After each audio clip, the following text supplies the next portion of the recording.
మరి ఒక విషయం ఏంటంటే, ఈ భూమి మీద మామూలు శరీరంతో ఉన్నవారెవరు రహస్య రాకడలో ప్రభువుని చూడలేరు.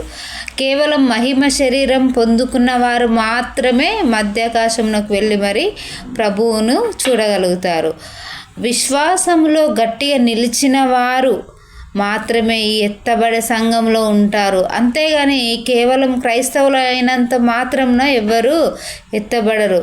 నాస్తికులు, అవిశ్వాసులు, అన్యులు, విగ్రహారాధికులు, నామకార్థ క్రైస్తవులు ఆ ఎత్తబడే సంఘములో ఉండరని మనము స్పష్టంగా తెలుసుకోవాలండి.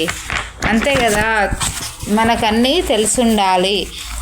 ఒకరి విశ్వాసి మహిమ శరీరం ధరించుకుంటే ఇక మార్పు ఉండదు, అది శాశ్వత కాలం ఉండిపోతుంది. అలాగే ఒకసారి విశ్వాసి ప్రభువునకు కలుసుకుంటే ఇక శాశ్వత కాలం అతడు ప్రభువుతోనే ఉండిపోతాడు. 1 తెస్సలోనిక 4:17 చివరలో కాగా మనము సదాకాలము ప్రభుతో ఉందమని వ్రాయబడింది. రహస్య రాకడలో ప్రభువును కలుసుకున్న వధువు సంఘమును ఇక తర్వాత ఒక నమ్మకమైన భర్తగా ఆ ప్రభువు ఒక్క క్షణం కూడా విడిచిపెట్టరు.